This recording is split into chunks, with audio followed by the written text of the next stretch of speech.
share strategies for living, and it makes me aware. I've got strategies for living, strategies for living radio.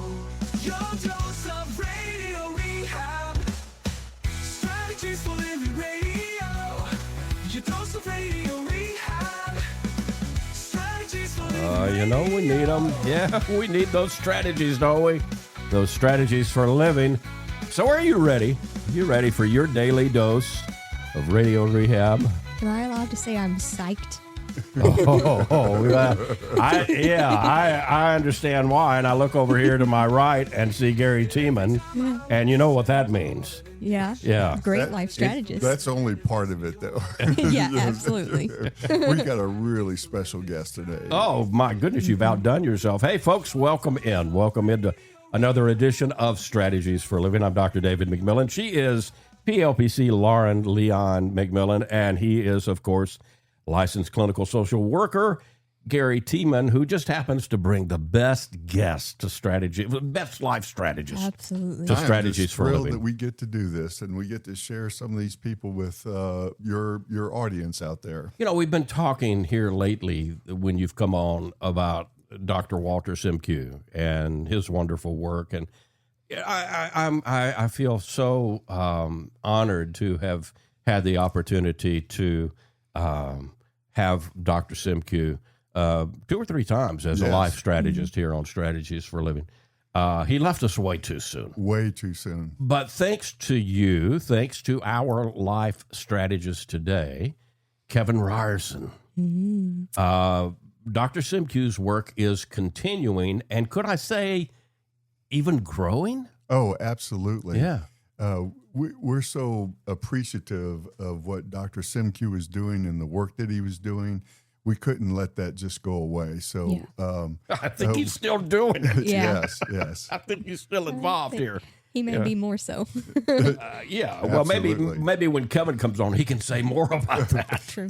That's more his realm than the three of us. We'll defer. We'll defer, exactly. But we've got an exciting show today. So all I can say is buckle your seatbelt. Kevin Ryerson is our life strategist today here on Strategies. Folks, thank you for tuning in. We appreciate you, and we appreciate our sponsors making this all possible. The Robinson Film Center, Azalea Cleaners, Pintail Roofing, Learning RX, We Train Your Brain, the Balanced Life Wellness Center, Fertitas Delicatessen, home of The Godfather, Alligator Italian Sausage, pretty good muffies too, Uprising Addiction Center, and Mira Direct Primary Care. Kevin Ryerson, our life strategist today here on Strategies for Living. You don't want to miss 1 second of this. We'll be right back.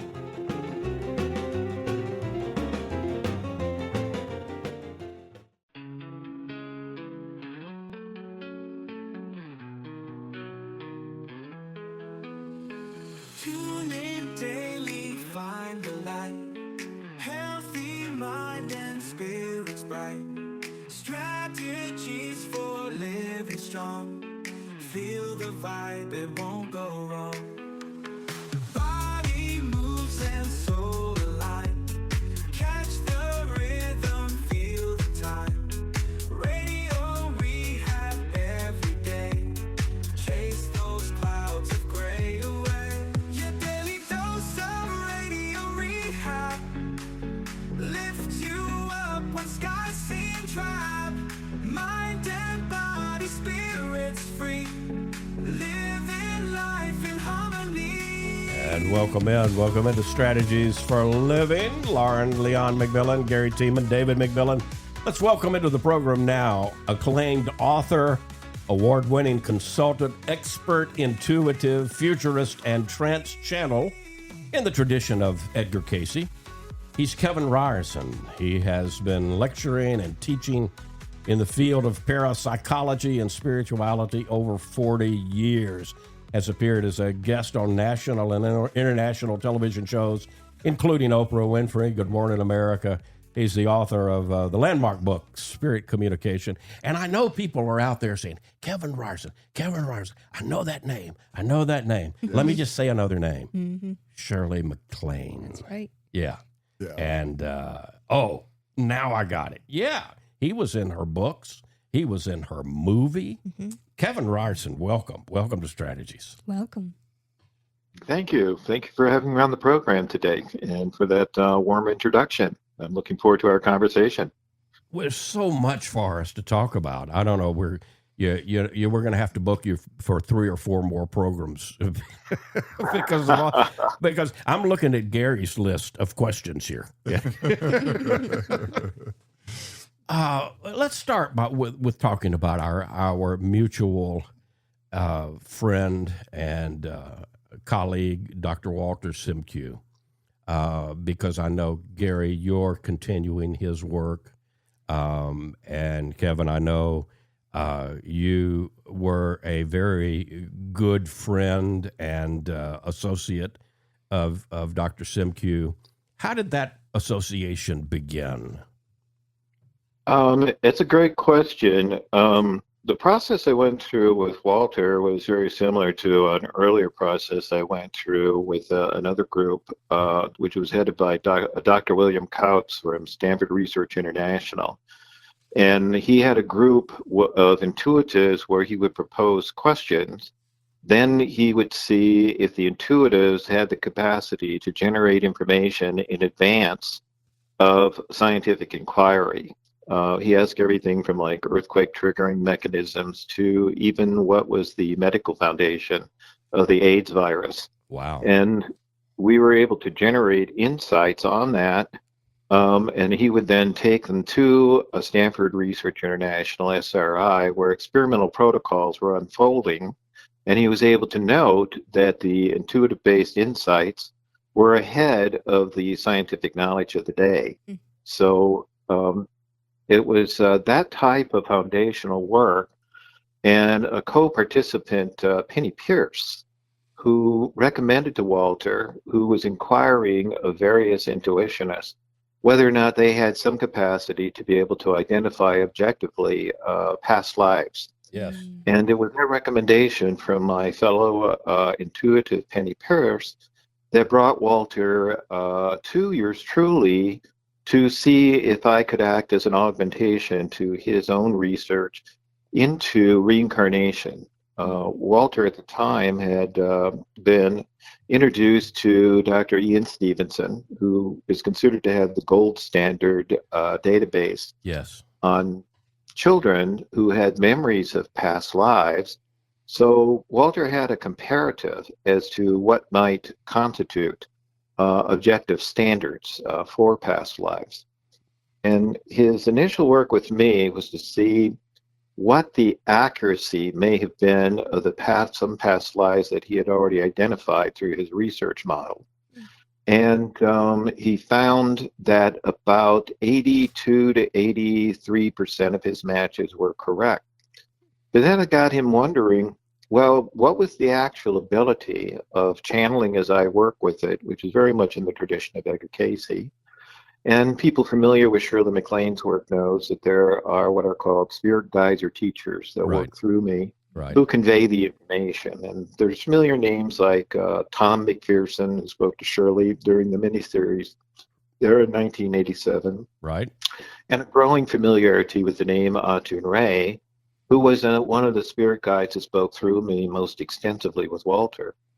And Walter had a progression similar to Dr. Kautz in trying to establish objectivity in his case studies through channeling.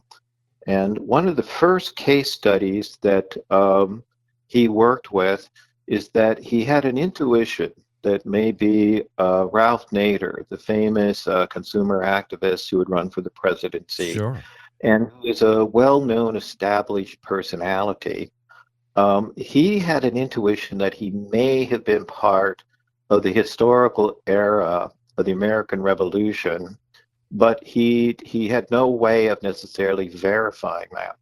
So he presented that to yours truly in a channeling session, and it's what he referred to as a cold case. Right. Similar to where a case has limited data and it is done in a manner that, as field work, is done blind. meaning there's no information in and only information can come out. Okay. And in the circumstances, because he knew that he had limited information. And trusting my intellectual honesty, he knew that I had no information consciously. Right.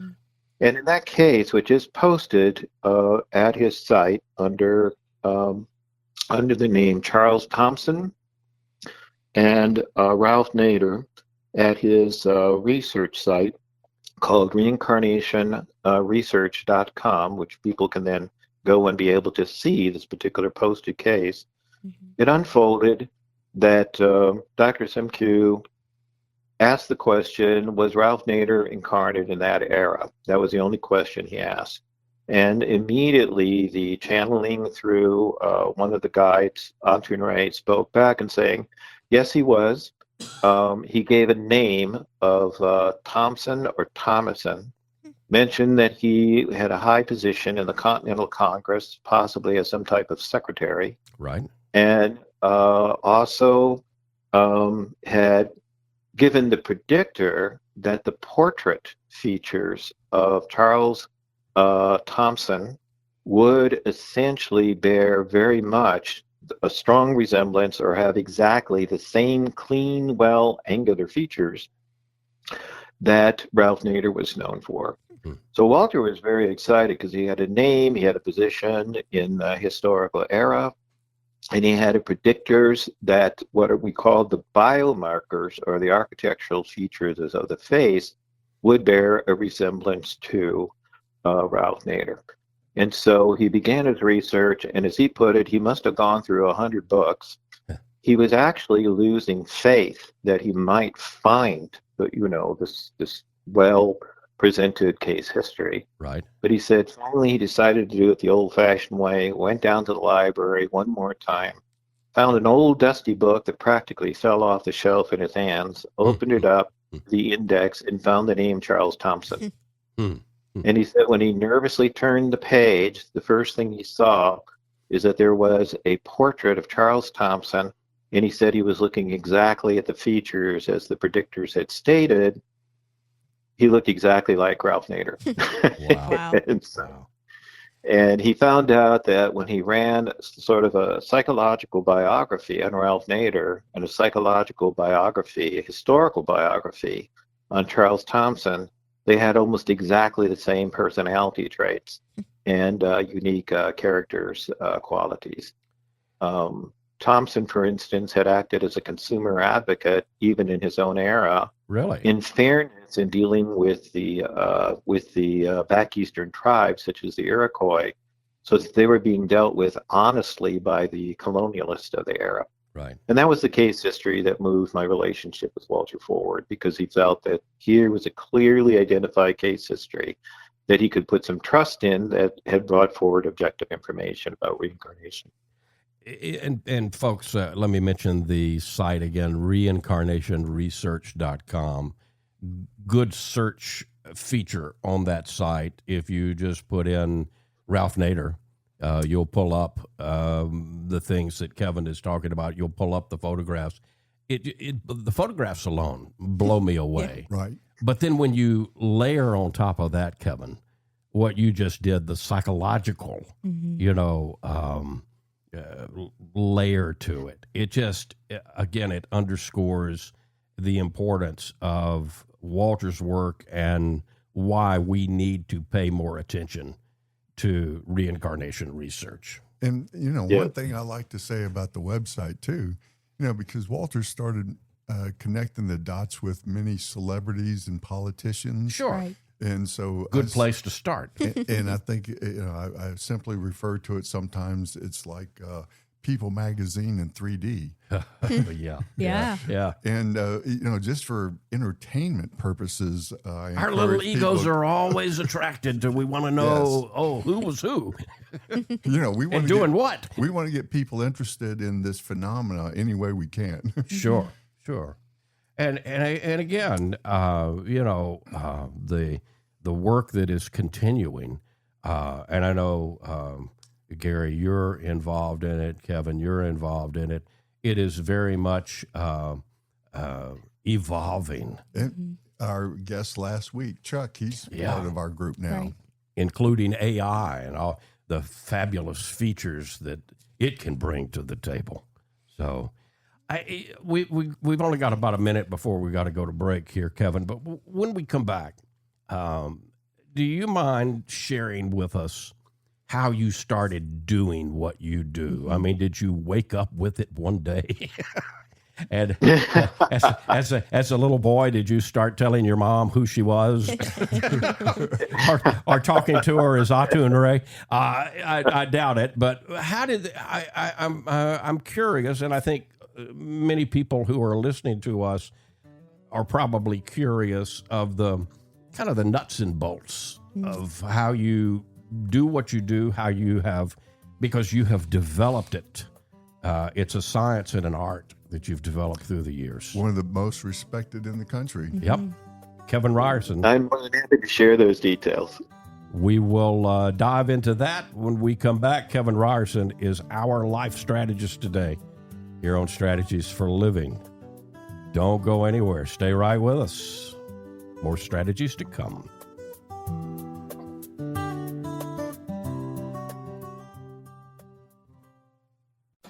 We all have problems every day.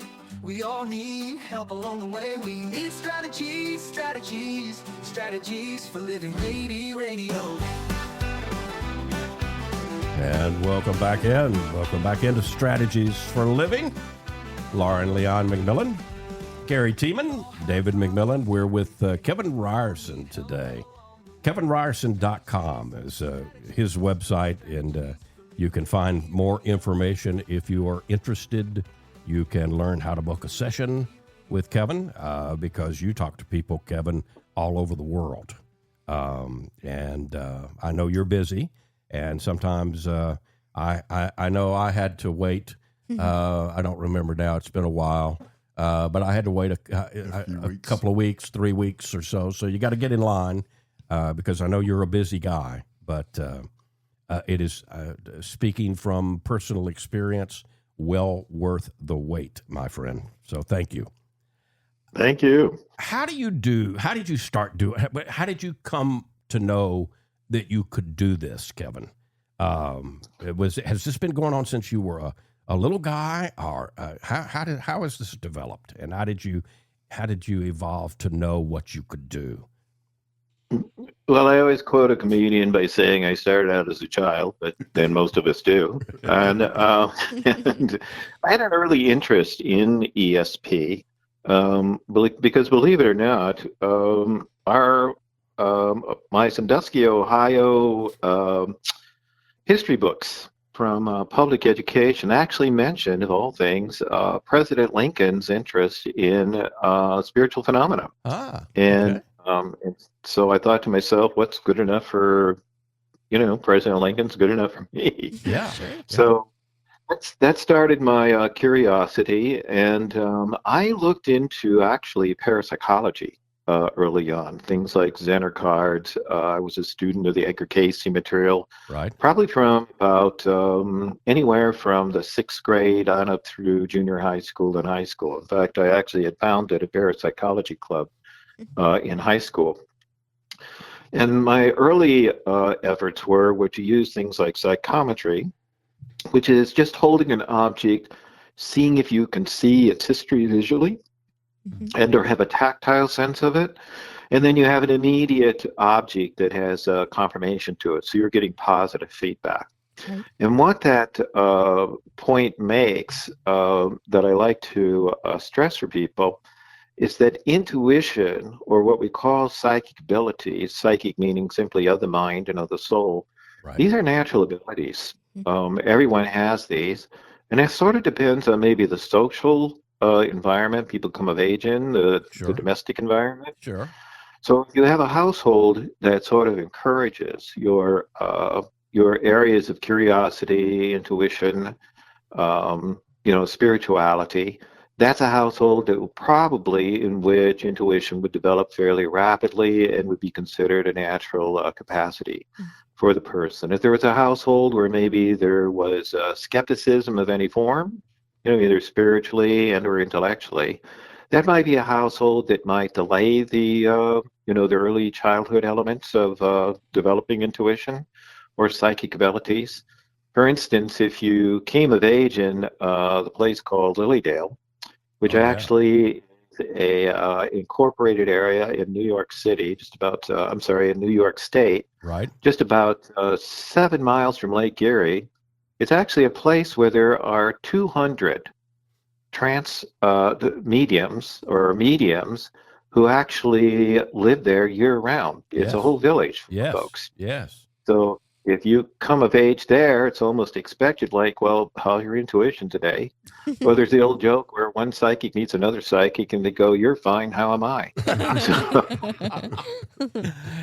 So it was the naturalism of developing intuition that I encourage everybody to find a practice that they're comfortable with. Meditation can advance it, dream interpretation, or developing such as the ability called psychometry, which I practiced with in my early stages. Right. As to how channeling itself developed, that came somewhat spontaneously. There was an Edgar Cayce study group who was studying, various parapsychological phenomena, and we would meditate. And about the age of 20, 21, I was in enterprise with my father. We had kind of our own graphic arts and art enterprise. So being an artist, I think, kept my intuition more open, maybe than some other folks. In other words, the environment I came of age in encouraged it, as I spoke of before. And it was out of those series of meditations with the Edgar Cayce group, the spontaneous deeper state occurred called channeling, that people are now more familiar with because of my work with people like Shirley MacLaine. It has reached the mainstream as a phenomena that people are beginning to access, apply, very much in line with the name of your programming called strategies or life strategies. Right. As a source of supplementary information in which they can pursue their own decision-making process. So I emphasize that it's a natural ability, and it may take on various forms. In my case, it did turn out that through meditation, there was a deeper access to altered states, which then in turn there was a developmental period of finding what the range of the commentary was, and probably familiarity with Edgar Cayce as a model helped in that facilitation. Right.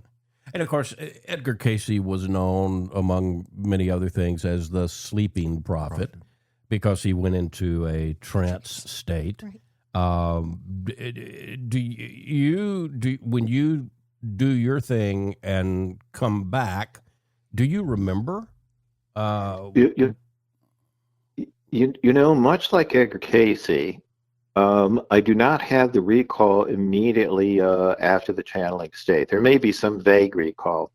But I think if you were to ask your audience, a certain question, unless they find that idea of sort of like a lack of remembrance, a little esoteric or maybe a little strange, if you ask your audience, have they ever experienced daydreaming, or have you ever been going down the road, some late evening or something, and down the highway, and you're supposed to get off at exit 27. And you're at exit 20, and then all of a sudden you find yourself at exit 27, and someone was driving the car. And and that's called road hypnosis, or sort of daydreaming. When we should be a little more focused, of course, in our drive. So between daydreaming and dreamscapes and how we remember dreams, those are all altered states that everyone's experienced. And they probably even had, after daydreaming, maybe a moment of greater clarity. And that is a functional intuition. Those are all functional states. And the receding of memory associated with the actual insight itself is so that the insight remaining has extraordinary clarity to the person who's the recipient of it.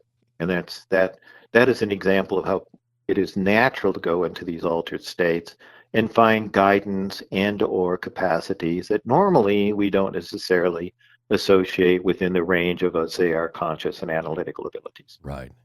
It's almost as if the conscious mind steps aside and allows this treasure trove of information to come forth. I would say that's exactly. In the earlier mention of Dr. William Kautz, who ran what was called the Center of Applied Intuition, he's written a book that includes sessions that he had with yours truly. It's called Opening the Inner Eye. And it was the documentation of his 10 years of protocol of working with various intuitionists who brought forth knowledge on everything from earthquake triggering mechanisms to experiments to identify, as I had mentioned before, the nature of the retrovirus called AIDS. There was even a medical insight or treatment model that was predictive of many of the medical treatments that are used today for remission of that illness. Sudden infant death syndrome, or questions that basically could be a benefit to humanity, either in the immediate present or maybe in future technologies such as the earthquake triggering mechanisms. Right. So intuition can be applied in exactly, again, strategies for the well-being of humanity. And when you think about possibilities, and I love that word, when you think about possibilities, and, you know, Lauren and I have a piece of art in our office that someone made that says there are no coincidences. Right. And once you get on this path, and the illustration of that you shared with Walter, and the book almost falling off the shelf, that stuff begins to happen with frequency, more and more frequency, the more you tap into this realm. So the possibilities are phenomenal. I think about what an underutilized resource we have. Yeah. You know, I think we're just scratching the surface on understanding what this can do for us. Yeah, and it's within each of us. Yes. Yeah. It's a technology within each of us. But I think, Kevin, people like you who are courageous enough to put your work out there and to be willing to teach others and show others is an important thing right now, as more and more of us pay attention to it. Because, the ego's a skeptical. It's skeptical. It is a problem. Yeah. It's true. There is a growing rate in the idea of deeper resources. Literally on the level of the soul, and there is an expanding not just belief system, but as Dr. Semkiw pointed out, that we're presenting objective evidence of reincarnation, such as the case is in the case of Ian Stevenson, where children were having memories of other lifetimes, which then in turn were able to be documented.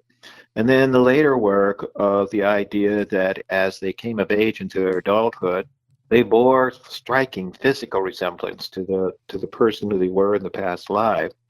Those life patterns and the issue of coincidence, the synchronicities that begin to unfold in the lives we're living now, that are reflective of patterns that had existed in another lifetime, those can be guideposts in ways people can map talents, abilities, potential in relationships, feelings of resolutions of where they felt certain directions in life or compulsions in life.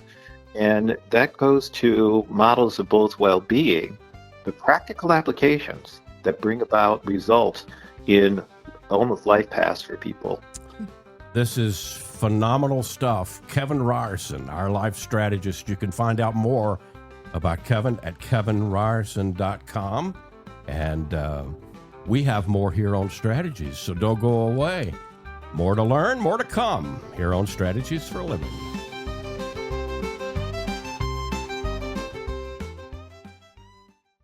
We all have problems every day. We all need help along the way. We need strategies for living radio. And welcome back into Strategies for Living. Lauren Leon McMillian, who is youthful. Gary Tiemann, David McMillan, who aren't so youthful. Kevin Ryerson, we've been doing what we do, with the exception of Lauren, lots of years. We'll protect our anonymity here, Kevin, and not say how many. But you've been doing this stuff a lot of years. And by the way, folks, KevinRyerson.com is Kevin's website. Reincarnation Research.com is the wonderful site that was started by Dr. Walter Semkiw. And there's lots at both of those sites. Kevin, do you ever get blown away? I mean, you've been doing it a while. You've been, it's what you do. You do it almost every day. You help a lot of people. You've written a book, but you've helped lots of other people write many books. Do you get blown away ever? Well, yeah, there's two case histories that illustrate that.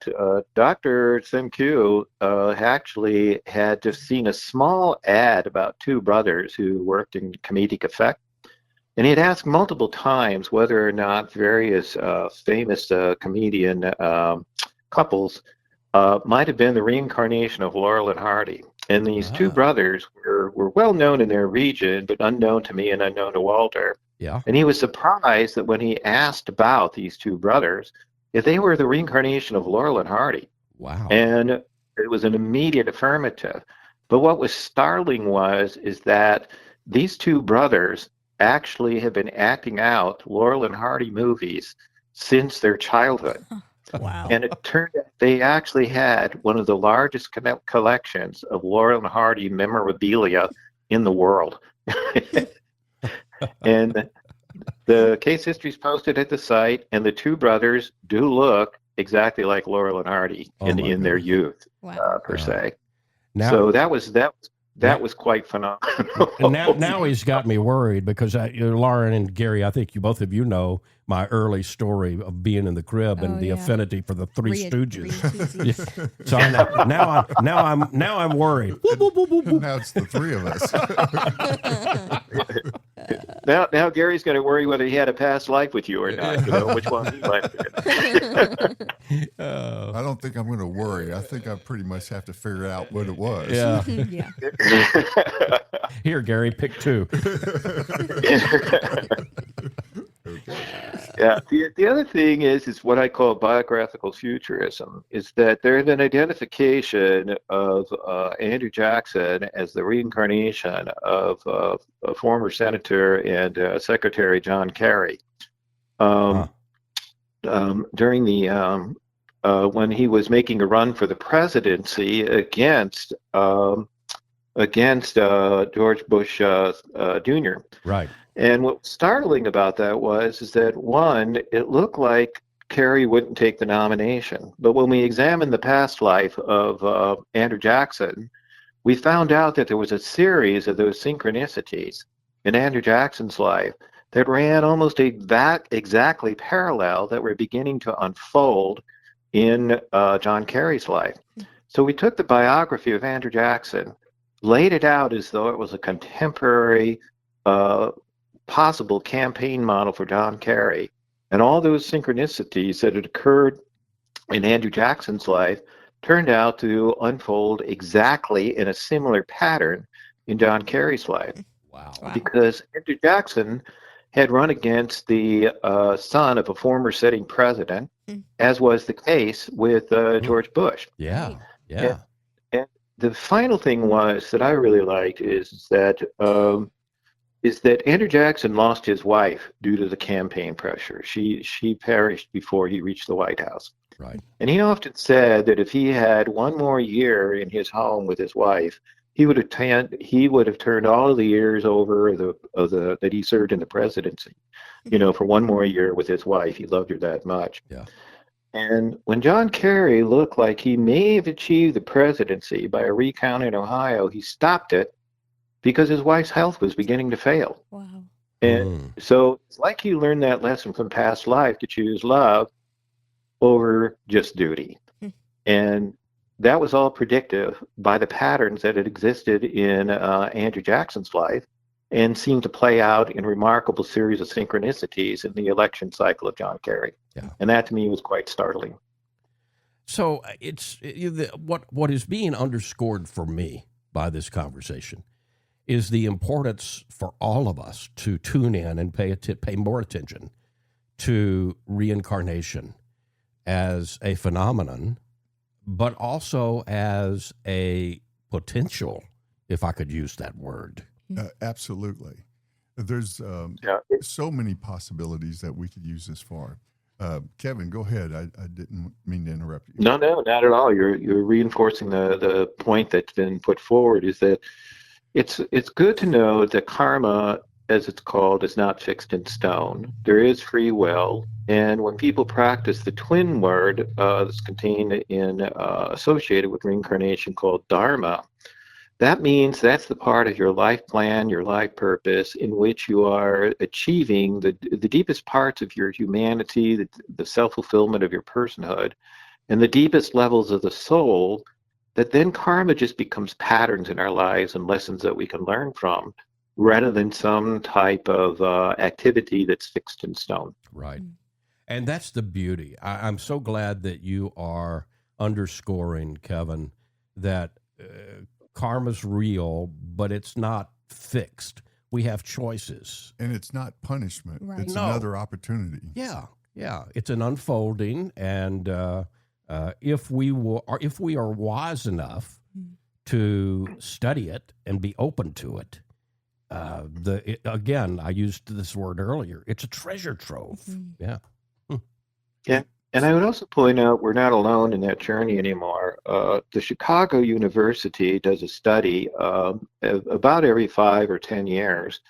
And about 10 years ago, folks believed about maybe 17%, maybe 20% of the U.S. population believed in reincarnation.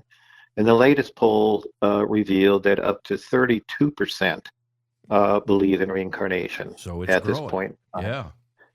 Exactly. Is there one resource, Kev? I don't want to put you on the spot, but is there one resource? Obviously, your website, kevinryerson.com, obviously, reincarnationresearch.com.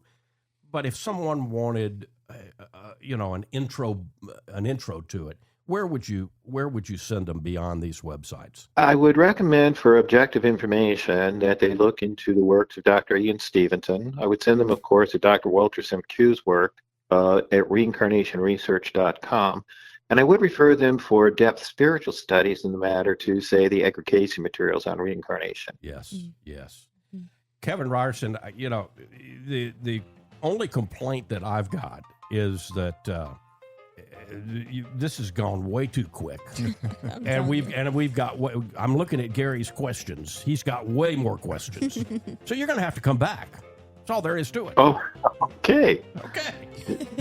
Coming back seems very appropriate on the subject material of reincarnation. I will reincarnate on the program. Not a problem. Well said. KevinRyerson.com, reincarnationresearch.com. We'll be back to wrap up our conversation today with Kevin Ryerson here on Strategies.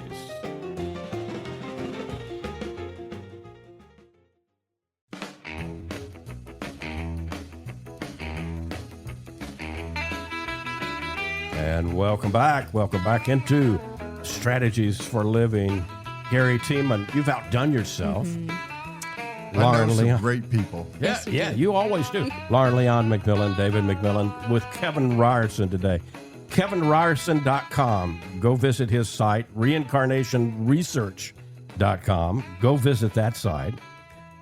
Kevin, we've covered so much today. We've really covered a lot of territory. So let me give you a challenging question to end.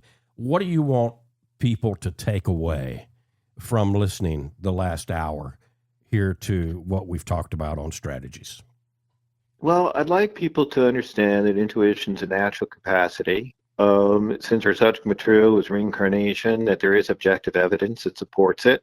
Dr. Walter Semkiw said that would give people the ability to have what he called a rational epiphany, and that reincarnation can enter into, a general, even scientific conversation. But I'd like to point out that, if a person's skeptic, past lives can be looked at as heroic personalities to draw inspiration from. And for people who cross that line and feel that there's objective evidence for it, it can be a blueprint for goals and inspirations that we're working on, And again, nothing is dictated. It just exists for either a rational and or a spiritual enlightenment. I love it. Kevin, thank you for the work. Thank you Yes. for being a great life strategist. Thank you for the work that you're doing. Mm-hmm. Amen. And I look forward to the next time that you're a life strategist here on Strategies for Living. Thank you. Well, thank you for having me on the program. I really enjoyed our conversation. KevinRyerson.com, reincarnationresearch.com. Folks, thank you for being a part of Strategies. And we appreciate our sponsors who make all of this possible. The Robinson Film Center and Azalea Cleaners and Pintail Roofing and Learning RX. We train your brain. The Balanced Life Wellness Center. Fertitta's Delicatessen, home of the Godfather. Alligator Italian Sausage. Pretty good Muffies, too. Uprising Addiction Center. And Mira, Direct Primary Care.